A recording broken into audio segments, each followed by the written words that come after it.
Tout droit? On est là à gauche. Ok. Vous allez tout trouver. On est ici à la Marsa, dans la banlieue nord de Tunis. Dans ma découverte des saveurs méditerranéennes en Tunisie, je veux tout savoir sur la street food. Ici, la street food, c'est un art de vivre. Tout le monde mange dehors, les jeunes comme les vieux. On a parlé de fricassés, de bambaloni, de briques à l'œuf et de casse-croûte tunisien. On va goûter tout ça.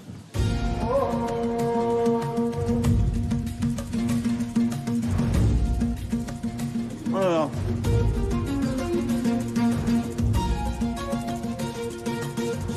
Je suis Yoni Saada, je suis chef et j'ai 2 restaurants à Paris. Ma passion, c'est la cuisine méditerranéenne. Mais ce que je préfère par-dessus tout, c'est voyager. Moi, quand je voyage, j'ai besoin de vivre le moment. J'ai besoin de rencontrer l'humain, parce que je marche au feeling et j'ai envie de savoir, d'aller creuser un petit peu plus loin, plutôt que de croire ou de lire ce qui se passe dans les bouquins. Aujourd'hui, je vous emmène à la découverte des saveurs méditerranéennes, chez moi en Tunisie.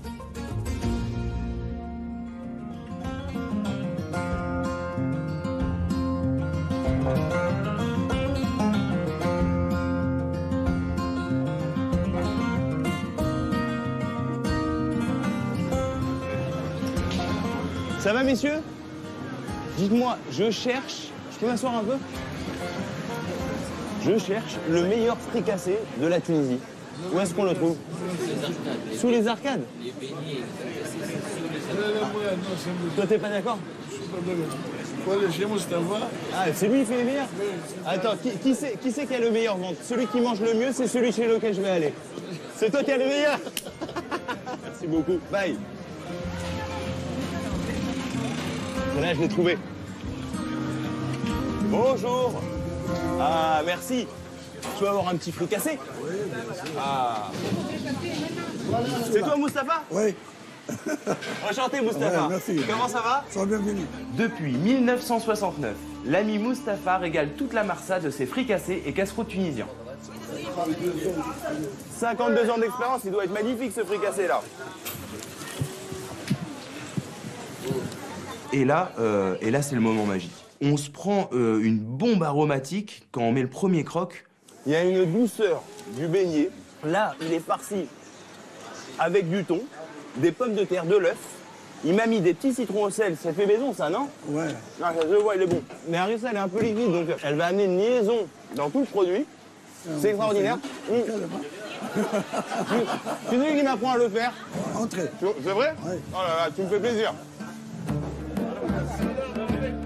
Cassé. Attends, je vais le voir. Voilà. Comme ça. Alors comment attends, tu prends l'emporte-pièce, tu la mets là, oui. T'appuies, voilà. Je prends. Oui. Alors on est sur une pâte très collante. Elles sont bonnes. Elle a un petit parfum de levain. Tu mets de la levure dedans? Comment tu fais cette pâte? De l'huile, le sel, de l'eau, des œufs. C'est quoi ça? C'est un levure chimique. Alors vas-y, je la mets. Attends, voilà. Regardez, ça mousse un peu. Ça, c'est la levure qui mousse comme ça. Tout il est fini là? Allez, vas-y. Oh là là, allez, c'est mes premiers fricassés en direct en Tunisie. C'est un peu le plus beau cadeau qu'on pouvait me faire. Allez, go. Oh là là, magnifique. Ça sent bon, oh là là. Tout frais, tout frais. Regarde, il est encore chaud, il fume. Oui, chaud. Bien T'as sûr. vu ça? Ouais. Tu me dis si je le fais bien. Ouais. Je mets de l'harissa dedans. Ouais. Un Voilà. peu de pommes de terre, Un peu de pommes de terre, des olives, des olives. soyarn, Ok. un peu des œufs, Un peu des œufs. un peu de thon. Ouais. Voilà. D'accord. C'est bien? Comme ça? c'est tout. Si tu m'autorises à en manger au moins Ça va, 3 ou 4 par jour, je reste avec toi travailler. Tiens, tu me dis, tu vas le goûter. Ouais. Tu me dis s'il est bon. J'espère qu'il va te plaire.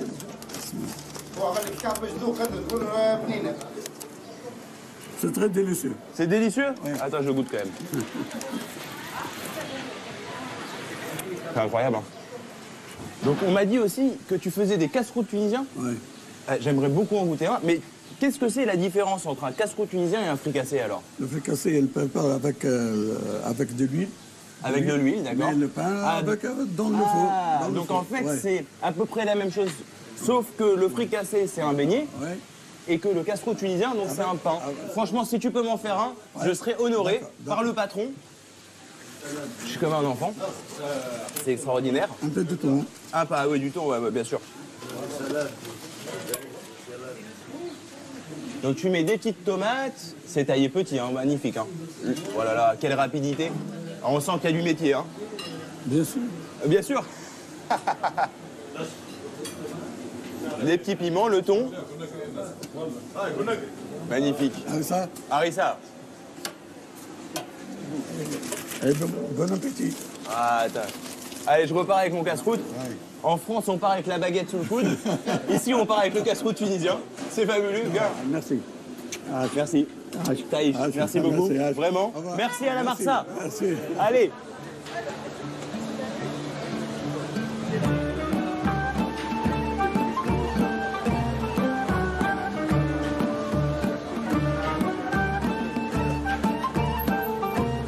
C'est ma récompense de la découverte.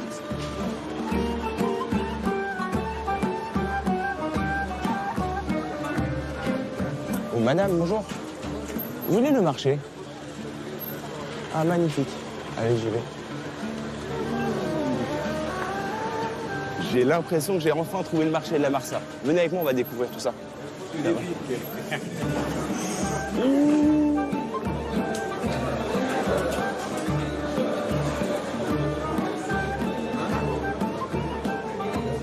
Dis-moi, c'est des citrons tunisiens, bergamote, ça?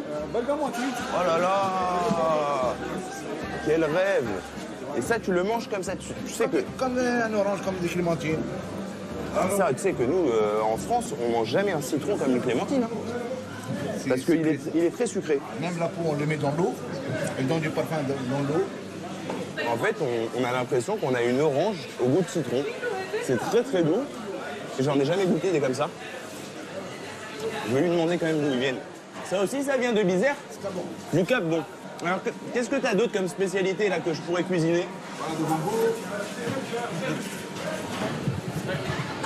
Il m'a épluché une orange sanguine. On pourrait croire en France que c'est une orange qui est passée, alors que pas du tout. C'est juste qu'elle est très mûre. Là, j'ai limite peur de me tâcher parce que j'ai jamais vu une orange aussi sanguine de ma vie. C'est incroyable. C'est une douceur extraordinaire, on dirait qu'il y a du miel dedans. Vraiment, j'ai comme un souvenir qui me monte direct en tête. Ma grand-mère, qui me raconte qu'en Tunisie, elle avait des oranges douces, sucrées, comme jamais on en a connu en France. Et moi, je crois que c'était les mêmes oranges. Et d'un coup, j'ai compris en fait que c'était une catégorie d'oranges qui était typiquement tunisienne, parce qu'on est obligé de les cueillir à maturité sur l'arbre et qu'elles ne pourraient pas faire le voyage jusqu'en France.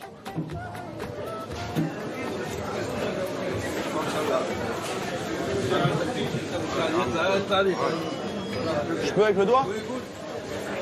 Incroyable. Ça pique, hein? Je suis tunisien. Elle est bonne, hein? Mais c'est vrai qu'elle pique, hein?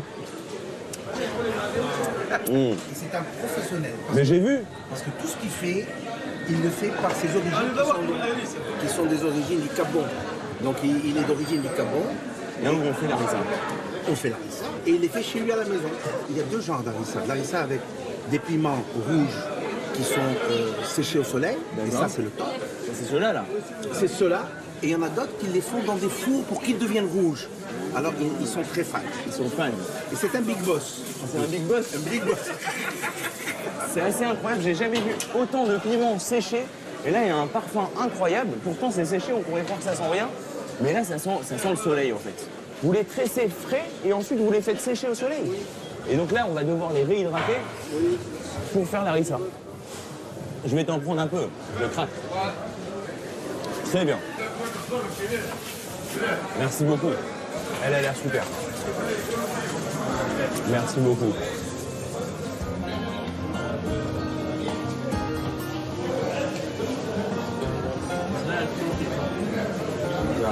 Ah ouais, moi je prends ça. Ouais, ouais.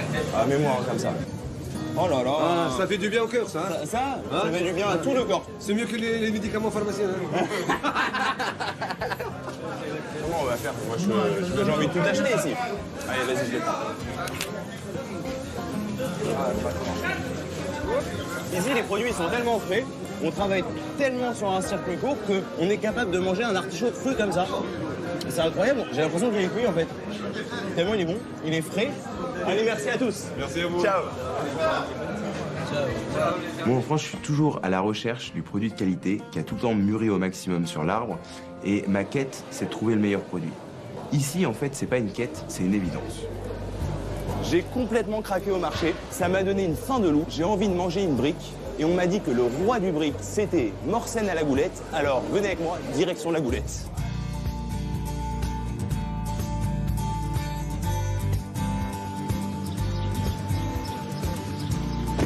Alors, on y va, on va à la Goulette? D'accord. Mais moi, j'ai une passion pour la brique. Je suis né à la limite avec une brique dans la main parce que mon arrière-grand-mère était la reine de la brique à la Goulette et la reine de la brique à Belleville quand elle est arrivée en France.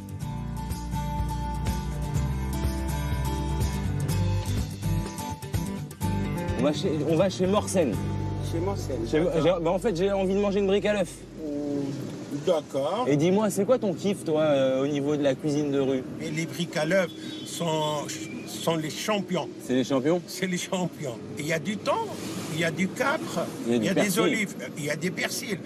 Et la pâte, c'est croquant. C'est ça. Et même la pâte, elle est Mais très bonne. je sais pas si c'est mon imagination, mais j'ai l'impression que ça sent déjà la brique. Eh oui, ça sent Ah, la brique. c'est vrai, hein. Et le thon. Ça sent le thon, hein, c'est ça? Alors, Morsène, où es-tu? Morsène, voilà. Ah, voilà. C'est ici, c'est chez Magnifique. Morsène. Magnifique. Moi, je peux pas voir le voyage différemment. C'est pas possible, en fait. Moi, je rentre dans un taxi et il vit ici, je peux que lui poser des questions et je l'écoute. Jean-Paul, fabuleux. Allez, Yoni. Merci beaucoup. D'accord. Et surtout, j'ai hâte de goûter la brique, là. D'accord. Bon appétit à vous, alors.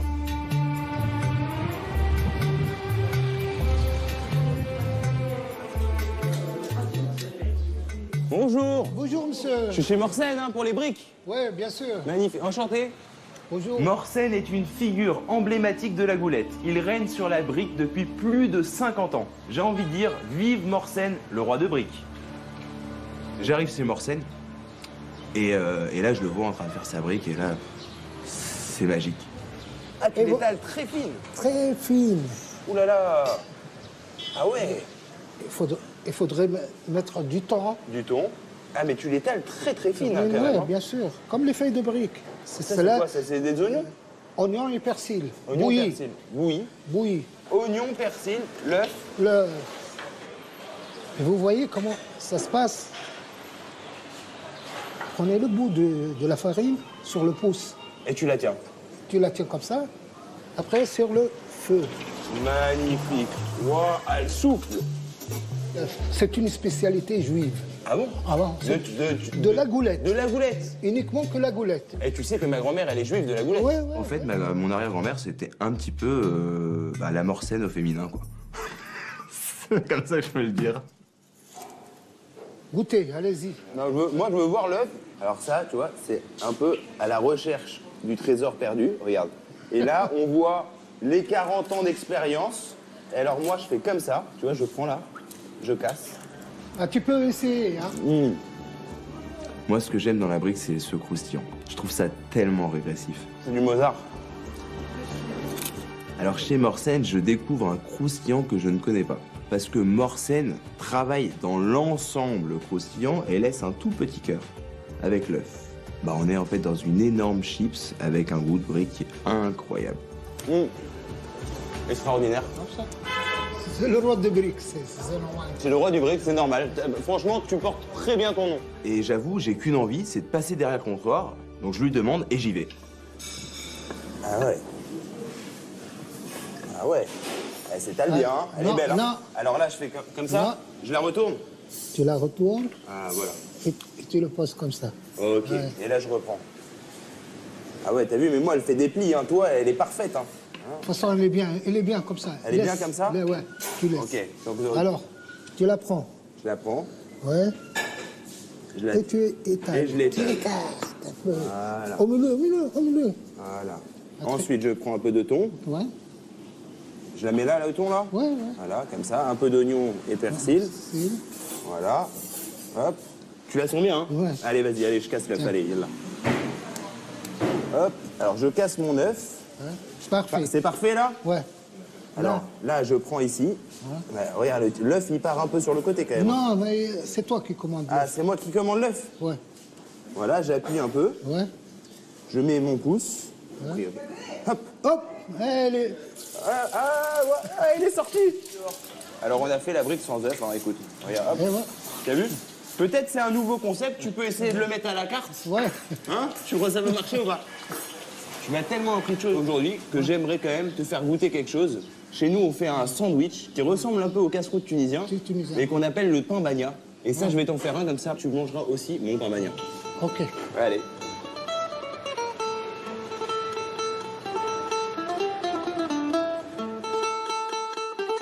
Alors, on va faire notre pain bagna. J'ai eu la chance ce matin de trouver sur le marché ma ventrèche de thon. Je vais le cuire juste derrière. Ensuite, je vais préparer mes tomates parce que pain bagna, ça veut dire pain imbibé. Donc, je vais préparer ma sauce. Je vais tailler en tout petit mes tomates pour les faire mariner avec un petit peu de citron. Je les taille en tout petits morceaux. Comme ça, je vais bien retirer le jus de ma tomate et pouvoir bien imbiber mon pain. Donc là, je mets mes tomates. Une bonne huile d'olive. On y va, hein. Faut que ce soit imbibé, hein. Je vais tailler mes légumes pour pouvoir garnir mon pain bagna. Mes radis roses, je vais faire la même chose avec mes oignons. Donc là, ça m'a donné vraiment envie de faire un bon pain bagna, bien juteux. Je fais la même chose avec le poivron. Je vais quand même aller vérifier ma ventrèche pour voir qu'elle ne soit pas trop cuite. Elle est magnifique, magnifique. On va mettre tout ça dans un bol comme ça, j'aurai plus qu'à le garnir. Je vais tailler des rouelles de tomates pour mettre aussi à l'intérieur de mon sandwich. Mon fameux artichaut poivrade. Et on va le tourner. Tu vois, et pareil, je vais le tailler très finement.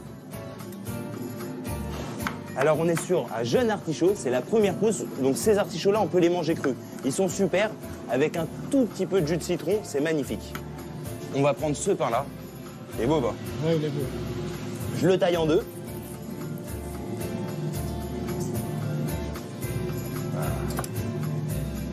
Là, j'écrase bien mes tomates. Comme ça, je vais récupérer tout le jus. Et ensuite, on imbibe. Et on fait la même chose avec celui-là. Voilà. Comme ça, on aura pris toute la sauce. Tant que j'ai les mains dans la tomate, je retire la peau de mon thon. Je vais l'écraser, voilà. Et on garde bien, surtout, la partie grasse. Pour commencer, je mets ma garniture. Je mets mes olives. Je mets mon thon. Il a un goût exceptionnel. Et en plus de ça, c'est de la ventrèche. Mes artichauts sont bons. Tu veux goûter un petit peu?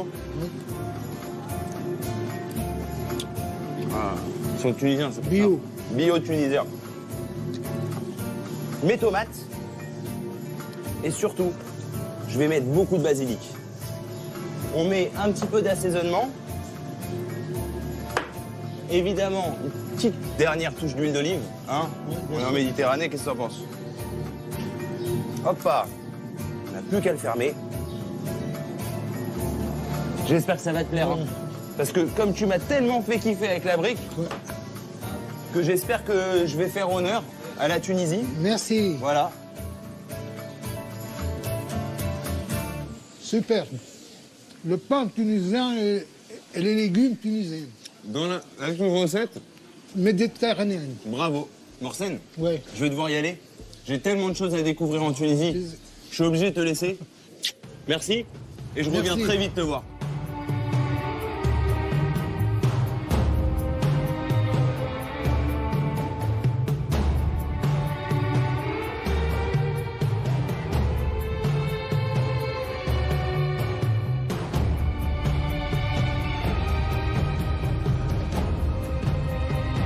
Après le fricassé, le casse-croûte tunisien et la fameuse brique de chez Morsen, j'avais vraiment envie d'une petite touche sucrée.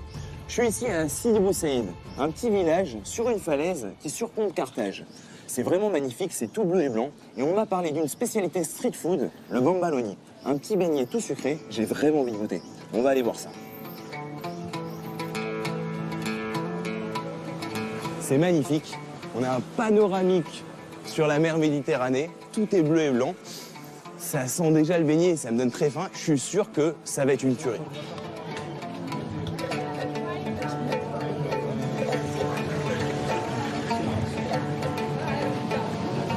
Bonjour. Bonjour. Comment ça va? Ça va. À ce qui paraît que c'est Et vous, ici ça le va Bombaloni. Moi, ça va magnifique. J'ai hâte de goûter. J'avais vraiment envie d'une petite touche sucrée. Et on m'a beaucoup parlé de chez toi. Ouais. Ce fameux beignet, donc... C'est ça le beignet, Ça Bombaloni? les beignets d'ici de Saïd.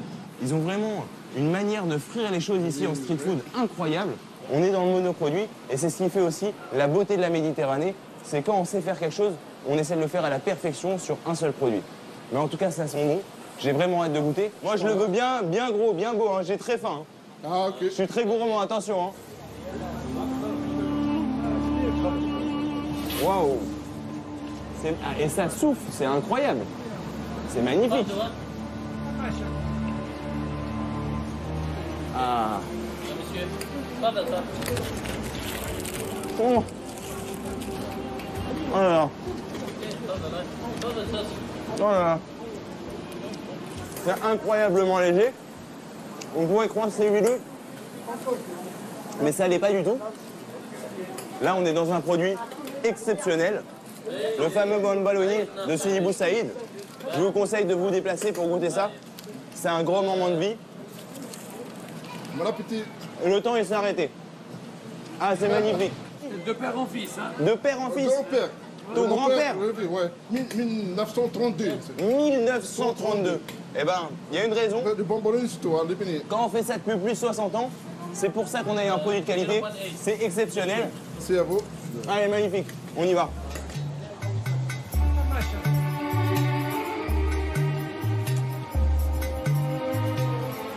Ah, vous mangez un Bombaloni. Exactement. Vous savez ce que c'est, ça, au moins? Bah, on m'a dit que c'était un beignet fameux d'ici, mais je connais pas tout. Mais non. Ça, en fait, tu entends Bombalone. Bombalone. C'est italien. Tu sais, il y avait beaucoup d'Italiens en Tunisie. C'est ça, il y c'est avait ce qu'on m'a énormément dit. d'Italiens, oui. Ils sont arrivés, les premiers sont arrivés en 1770, c'était les Livournais, en fait. Les Livournais. Les Livournais. D'accord. Alors, c'était des Juifs italiens, et il y avait les Livournais, et puis il y avait les Juifs tunisiens. Alors, les Livournais, on les appelait les Grana, D'accord. et les Juifs tunisiens, on les appelait les Touensa. Les Touensa. Ouais. Et tout ça, ça part juste d'un petit Bah Bombaloni. oui, mais c'est autour de la gastronomie que la paix règne dans le monde, mon cher ami. Je suis Eh ben, bien ouais. d'accord avec toi. Cette rencontre avec Monsef, elle est incroyable. Pour moi, voyager, c'est espérer d'avoir une rencontre comme Monsef. Bye, Monsef. Bonjour. Je peux venir avec mon Bombaloni? Oui.